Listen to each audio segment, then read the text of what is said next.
Good afternoon. I have just returned from Buckingham Palace, where I accepted an invitation from His Majesty the King to form the next government of this great nation.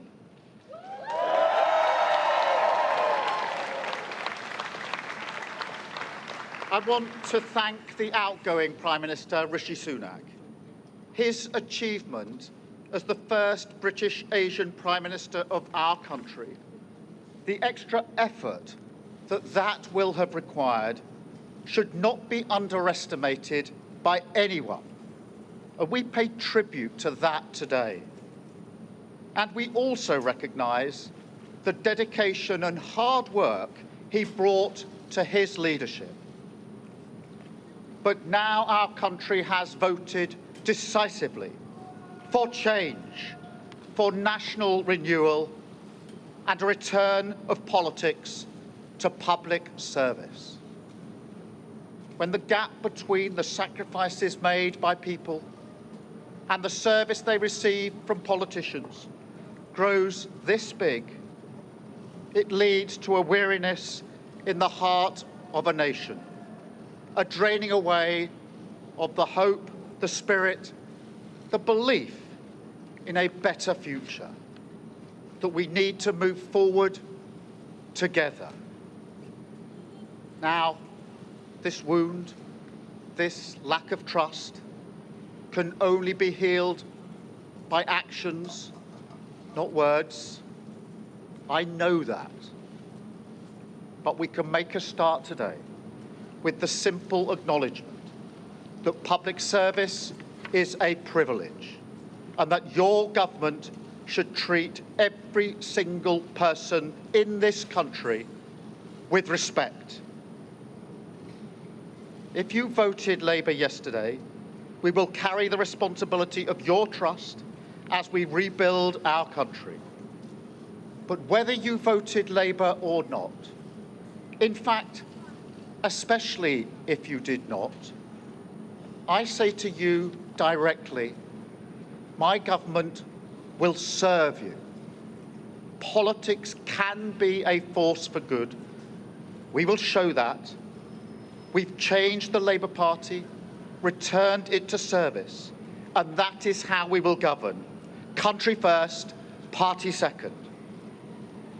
Yet, if I'm honest, service is merely a precondition of hope, and it is surely clear to everyone that our country needs a bigger reset, a rediscovery of who we are, because no matter how fierce the storms of history, one of the great strengths of this nation has always been our ability to navigate a way to calmer waters.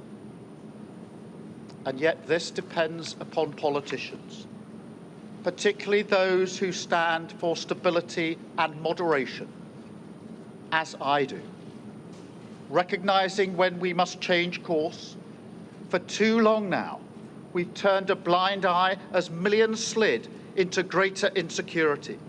Nurses, builders, drivers, carers, people doing the right thing, working harder every day, recognised at moments like this before, yet as soon as the cameras stop rolling, their lives are ignored.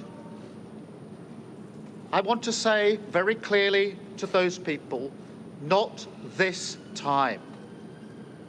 Changing a country is not like flicking a switch. The world is now a more volatile place. This will take a while. But have no doubt that the work of change begins immediately. Have no doubt that we will rebuild Britain with wealth created in every community, our NHS back on its feet facing the future, secure borders, safer streets, everyone treated with dignity and respect at work, the opportunity of clean British power cutting your energy bills for good.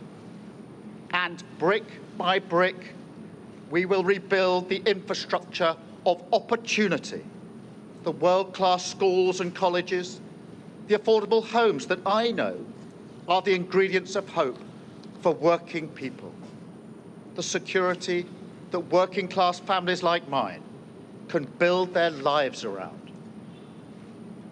Because if I asked you now whether you believe that Britain will be better for your children, I know too many of you would say no. And so my government will fight every day until you believe again. From now on, you have a government unburdened by doctrine, guided only by the determination to serve your interest, to defy, quietly, those who have written our country off. You have given us a clear mandate, and we will use it to deliver change, to restore service and respect to politics, end the era of noisy performance, tread more lightly on your lives, and unite our country. 4 nations standing together again, facing down, as we have so often in our past, the challenges of an insecure world, committed to a calm and patient rebuilding.